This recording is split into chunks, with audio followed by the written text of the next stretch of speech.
as a controller. Cheers. Thanks, Ioannis. Right. Well, thank you, everyone. I'm Ioannis. I'm a PhD student in Reading University. I'm part of the Brain Embodiment Lab. And today I just want to kind of introduce the concept of using our brains as a controller without having a physical contact with a computer. So first of all, what is a brain-computer interface? What does it mean to use the brain as a controller? Well, it's a direct link between our brains and the machine without any physical obstacles. There's a number of different uses for this. We can use it for a lot in medical applications. So people with that have lost part of movement, we can try and read the brain and try and recreate that movement through a robot, or maybe restore some part of movement or vision that they have lost, as we'll see in a second. There's research as well. It's very important. How does our brain work? How does a brain work? It's something very mysterious and very complicated. And by being able to see how the brain, a pattern, do a certain task and trying to control a computer and make different changes into that task, we can go back and say, okay, maybe if we change this, we change that, we can learn more about how the brain works. And also commercial. I mean, this is something new. It's about being able to interact with the computer in a different way. Not just using a mouse and a keyboard, but in ways we haven't tried before. They could be faster, they could be more intuitive. If you're thinking about turning left or turning right, you don't have to move your hand. You can just think about it and it just happens, right? So it's kind of a more intuitive way of using a computer. And there's just a completely vast different number of different types of BCI, of brain-computer interfaces, and different ways you can measure the brain, and different way you can stimulate the brain, and also the purposes you can use this kind of machines. And today I would like to show you some examples. There are many, but there's some that I think you might enjoy more, some really, really important ones, and the ones that are currently state-of-the-art devices that can be commercially used. So the first thing about brain-computer interface is invasiveness. We want to measure the brain. We want to measure the activity of the brain. How do we do that? The brain is inside our head, and we can either cut up and just try and put some electrodes inside and see what's going on. But that is really invasive. This needs to happen in a very controlled environment. It is painful. It needs medication. There is certain risk. And that will be all the way to the right side of, or the left side of the invasiveness kind of scale. And we can do that. We can put small electrodes, like you can see. An example is here. It's a tiny, tiny device with hundreds of electrodes, and we can cut up the head and put it all the way down to the gray matter, and we can record activity. But there has to be a very good reason to do that. Not just to play, I don't know, the latest game in online, or to do a slide like this. You want to be able to use it for very, very important reasons, because there is a lot of risk involved. There are less invasive ways, so you can maybe, instead of going all the way down to the gray matter or inside the brain, we can just open the skull and just put it just on top of put some electrodes just on top of the brain. Again, this makes it less risky, since we don't have to actually cut part of the brain. It's just on the scalp. But on the other side, there's some risk involved, as all operations are, and no one would still do it for fun. No one would, for fun, just let's cut off my brain today. I would like to see how it is to control a computer with my brain. There's this kind of techniques that are inside the body. These are ways that you can, by opening up your skull, you can look what's going on, because that's where the brain is. However, because the activation of the brain is mainly electrical. So it's the electrical activity, the chemical electrical activity inside the brain that gives rise to our thoughts. We can detect that from the scalp. So without needing to go under the scalp, we can still detect that to some effect. from the scalp. So the things like fMRI machines, where you just go inside, and well, this is actually can give us activation inside the head, not even from the scalp, by looking at where the blood goes. So it looks where the blood goes at this particular moment. We take a snapshot from the entire brain. We can say, okay, this area is more activated than this area, and maybe we can get some. If this area is activated, then maybe the participant is doing this, or maybe the user is doing something else. However, this is a 15-ton machine that costs £1 million, which you cannot just have it in your house. Not to mention the fact that it has to be in a sealed room, because there's a very high magnetic field. So if you just put it in this room, pretty much every metallic will just come and collapse on the machine. We have electroencephalogram, and that has been going on for about 100 years. We've been using these techniques for 100 years to study how the brain works. We've been used extensively in sleep studies, so trying to see how we sleep and if our sleep patterns are good.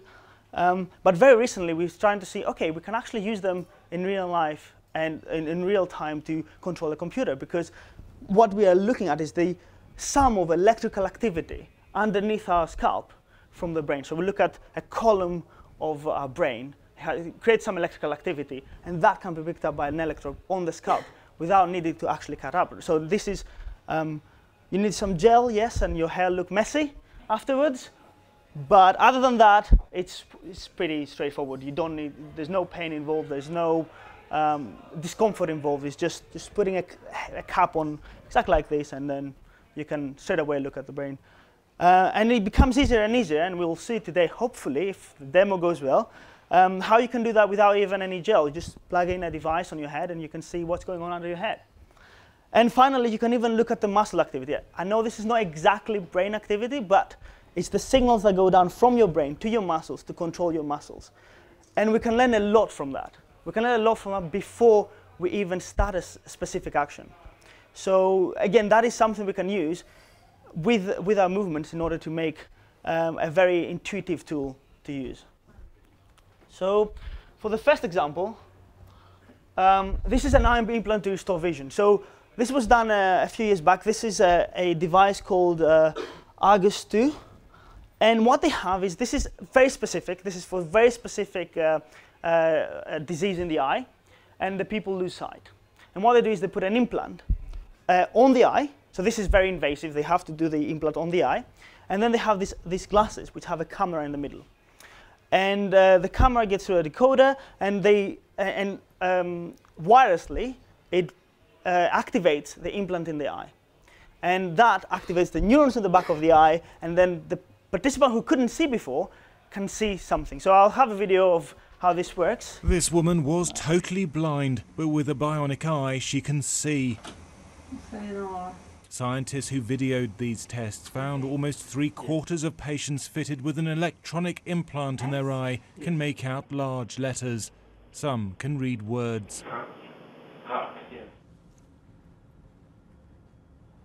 Took a while, but I got it. With a camera in his glasses, Richard Barrett can spot objects. It's rudimentary vision, but it's better than nothing.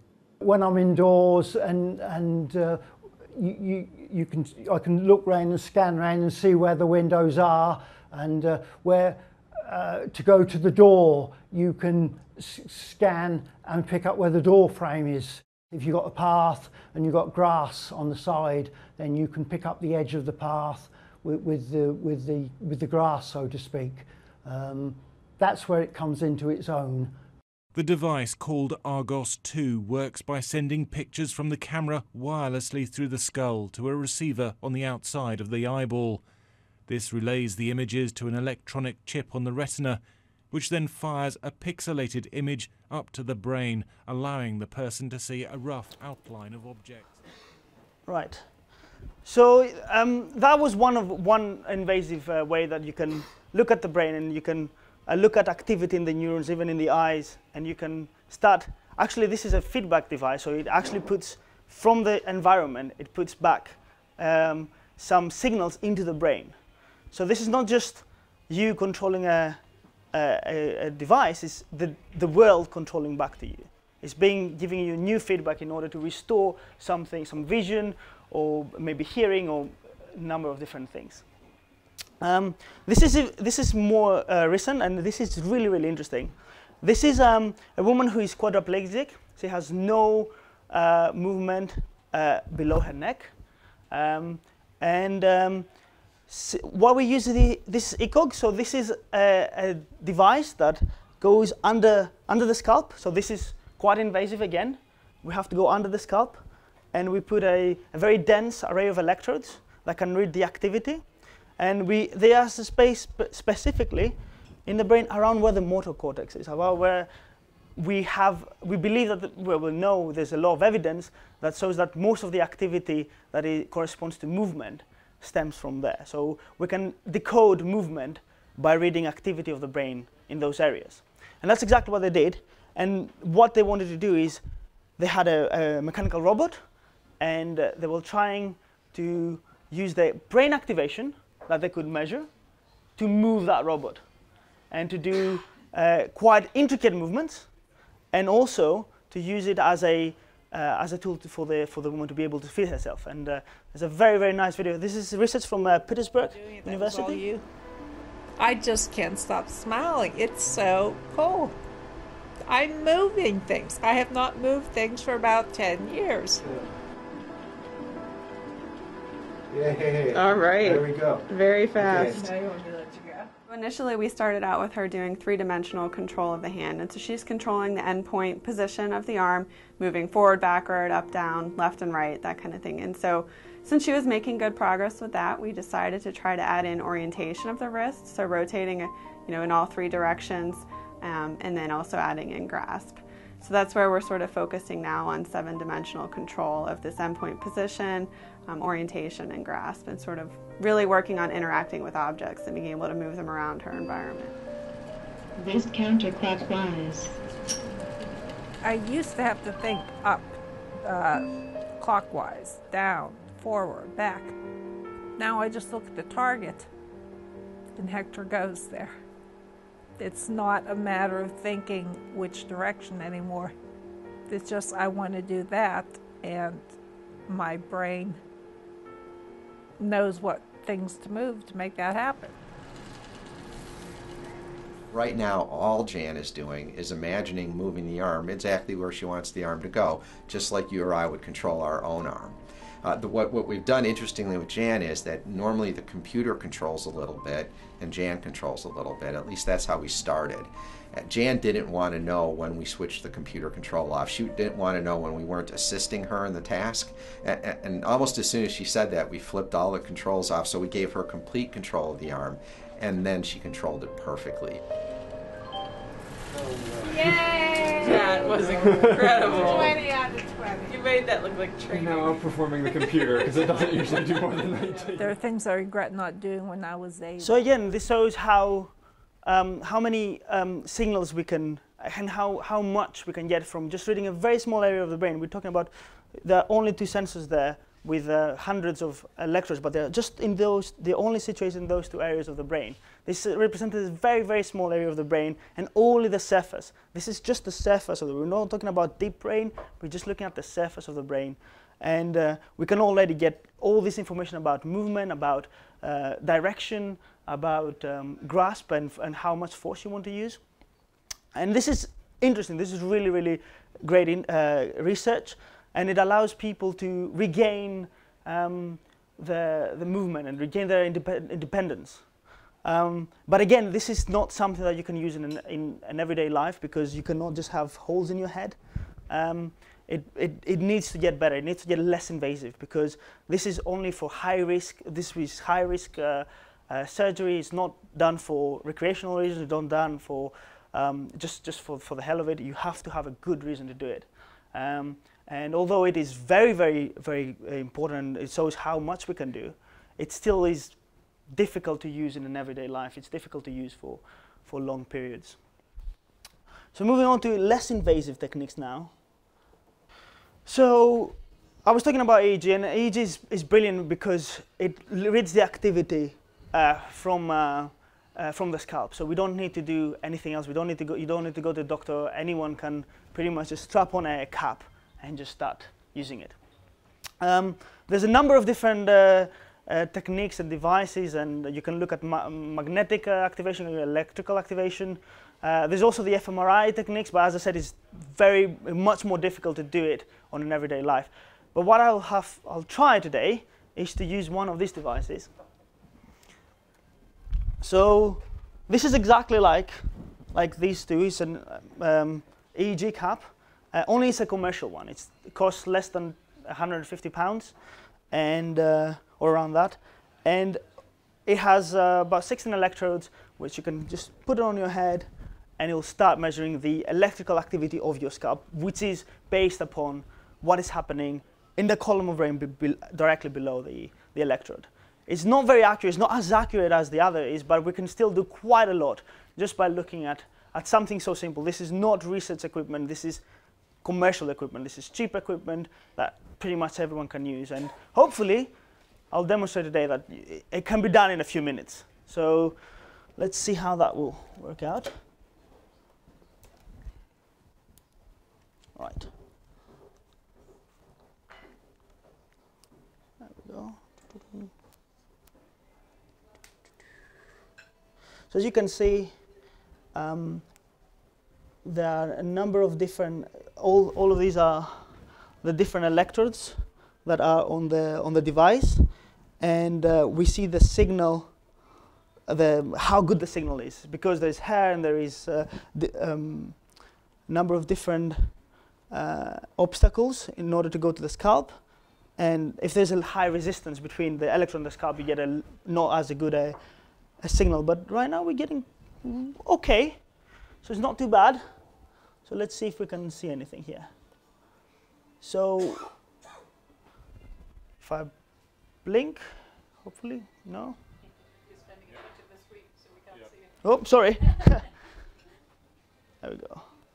So this is measuring the muscle activity as well as the activity of the brain. And if I blink, no.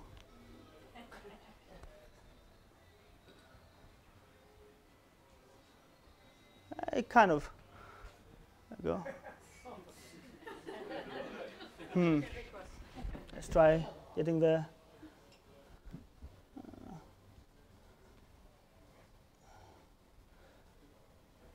It's not very easy to set up without a mirror.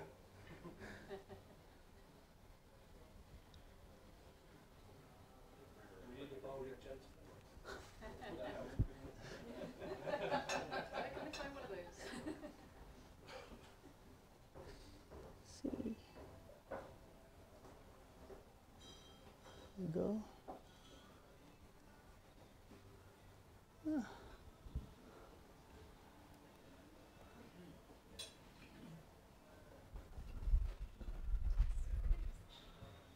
Let's see.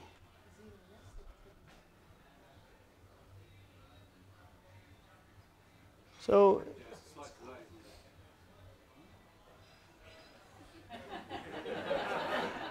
that's a bit better. Yeah, so it's not perfect, but it can look at the activity, look at the different electrodes, and kind of try and decipher what's going on. And you can train it. You can train to do.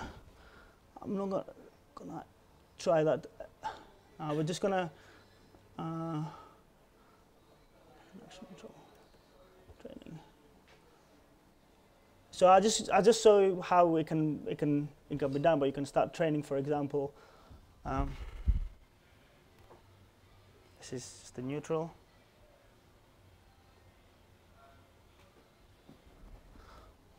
Yeah, and let's try push, for example.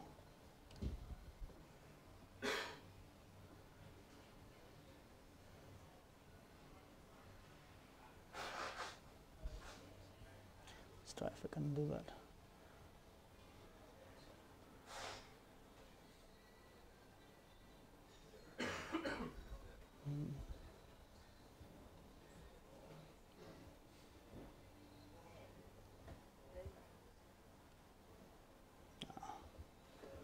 It's gonna be. It's probably gonna be a bit difficult to train it. Me being in front of you and being a little bit nervous. But the idea is that you can sit down and train different modes. So you can relax, you can have a rest state, and then you can try being very concentrated on something, and that creates a very distinct pattern in the brain. You have, when you're relaxed, you have very slow waves that you can look at. When you are pensive, then that drops quite a lot, and you have higher frequency waves. And we can see this difference, and we can, by identifying this difference, we can do certain actions. And that's how you would use a device like that. Although if you stand a bit too far away, it loses connection.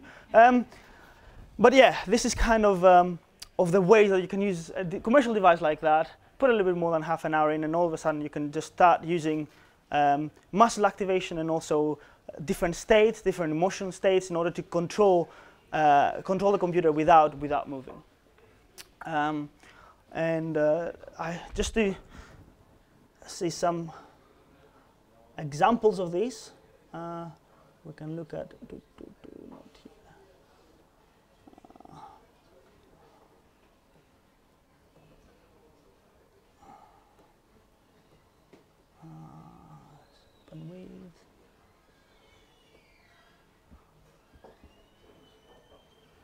So what you see here is a similar setup, and there is a target that can be either up or down in the screen, and the subject is trying, or the user is trying to use exactly the same way. He's trying to either rest or to think very, very carefully in order to move that ball in order to hit the target. It takes quite a bit of practice, but after a while, depending on the system as well. This is research that has been done in Reading University, and it's in the lab we'll be doing. And it's exactly about that. It's about trying to differentiate between this kind of states, resting and also being very concentrated in order to control a computer. Let me take this off because it looks ridiculous. As we're saying, there's other techniques as well. Oh, sorry, thank you. There's other techniques that you can use. This is Mayo. It looks at mainly muscle activity, only muscle activity, and it looks at the signal that goes down our muscles in order to do certain sweeps, and you can play games, and you can move up and down, and it can take that information from the hand and translate it to a movement. And that is something that you can just put on. It doesn't require any. It's just a simple calibration sweep, and after that you can just straight away start using it. It is very, very simple, and it's something very new. It's only, again, the device I just showed you has been around for maybe 2 years, 2.5. This is just out. This is in development form, and it does start coming out from Kickstarter. So it's not even commercially available yet, but it will be soon. And this is the kind of things that are trying to happen. They're trying to find more intuitive ways and easier ways to use devices, other than just having a mouse and a keyboard, especially when, for example, I would love to have one of these right now because I wouldn't have to go back and forth to the computer to go to the next slide. This is kind of the kind of devices that we're trying to push. Just to finish off, there's somehow, so why are we not there yet? Why do we not have the best devices that can tell us everything about the brain and everything about movement? First of all, you have to appreciate how complicated the brain is. The brain is extremely complicated. It has hundreds of billions of neurons, and about 80 billion to be honest, and hundreds of trillions of synapses, so connections between the neurons. And it's not when we think about, when we have some thoughts right now, when we're talking to ourselves, it's not a single area of the brain that's responsible for that. It's the activity of the entire brain. Everything that happens is the result of the activity, the chemical and electrical activity of our entire brain. And yes, some regions might be a little bit more important for something and a little bit less important for something else, but the thoughts we have are the result of everything that's happening in there. And it's very difficult to find out what is what. What is me moving my hand and what is me thinking that I'm going to have a beer in 10 minutes? How do you get this apart? How do you define a thought? And that's very difficult. That's the main hurdle here. This is not just for BCI, but this is for neuroscience, for psychology of the brain, everything. How does the brain work? We don't know. And that's what we're trying to figure out. specifically for BCI, things like invasiveness. We want to make things as easy to use and as little invasive as possible. You should be able to just put it on and start using it. That's very, very important. So that covers invasiveness and ease of use. It needs to be little time to set up, and it needs to be small. Consistent performance across users, there are a number of different techniques, and it doesn't work 100% of the time. It doesn't work for everyone. Certain paradigms, certain ways that you can set up your interfaces do not work for everyone. It depends, and they have to be calibrated, and that is very difficult. It has to be able to just work out of the box all the time. If you're driving a car and you're using your mind to drive a car, you don't want to think, oh, 80% of the times you want to go right, but you're going to go left.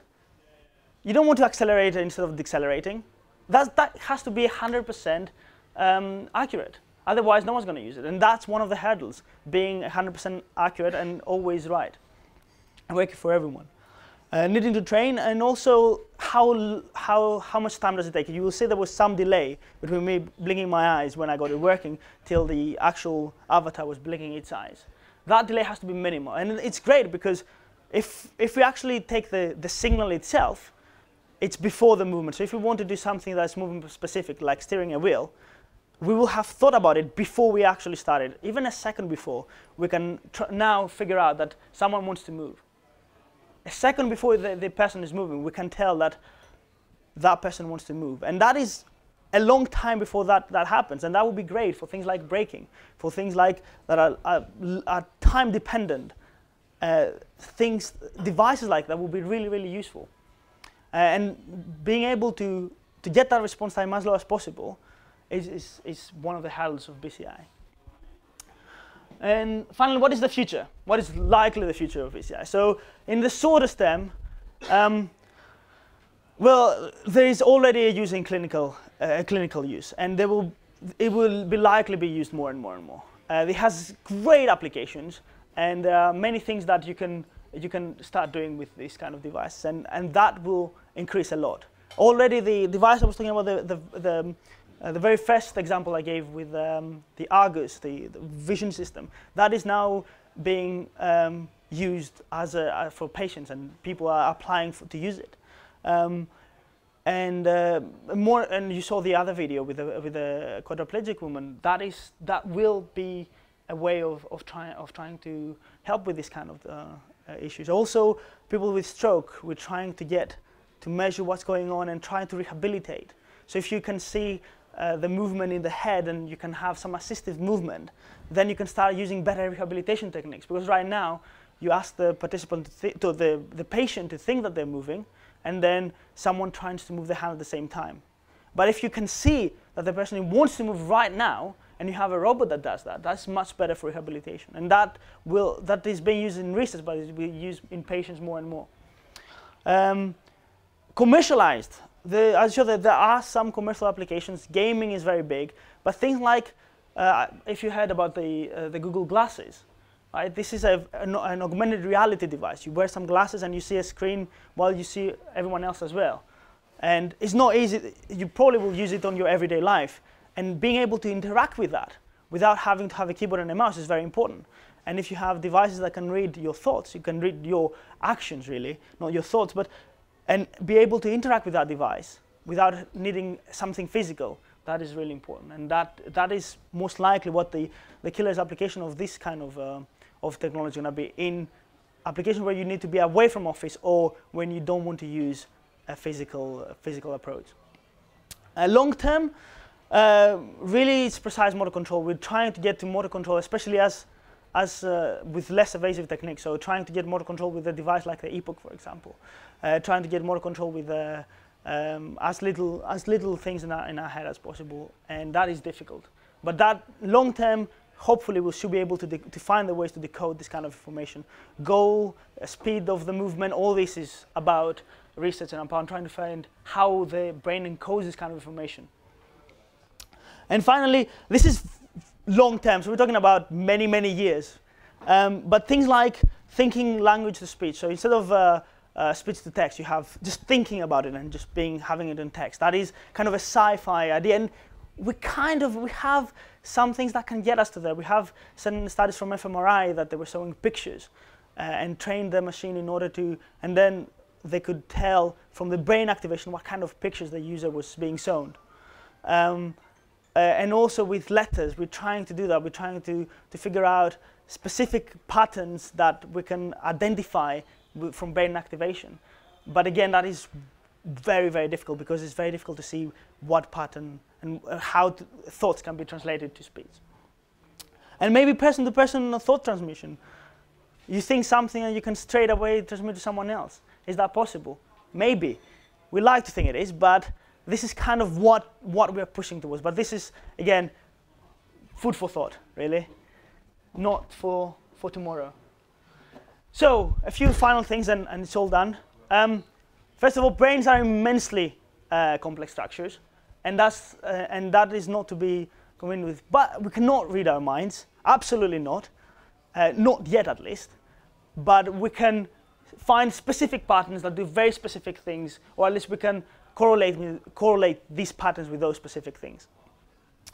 Medical BCI can offer great advantages to the population. It has been being used this decade medically, and it will start a lot. You will see more and more news about this kind of techniques being used in the medical field. And commercial BCI is likely to grow in the future, and this is probably what the next way of interacting with the computer is going to be like. It's going to be more about trying to figure out what the person needs to do, doing it intuitively, doing it with our own bodies, rather than trying to use the keyboard and the mouse. That's probably in the next 5-10 years we'll see a lot of these devices that come up. And that's all. Thank you very much.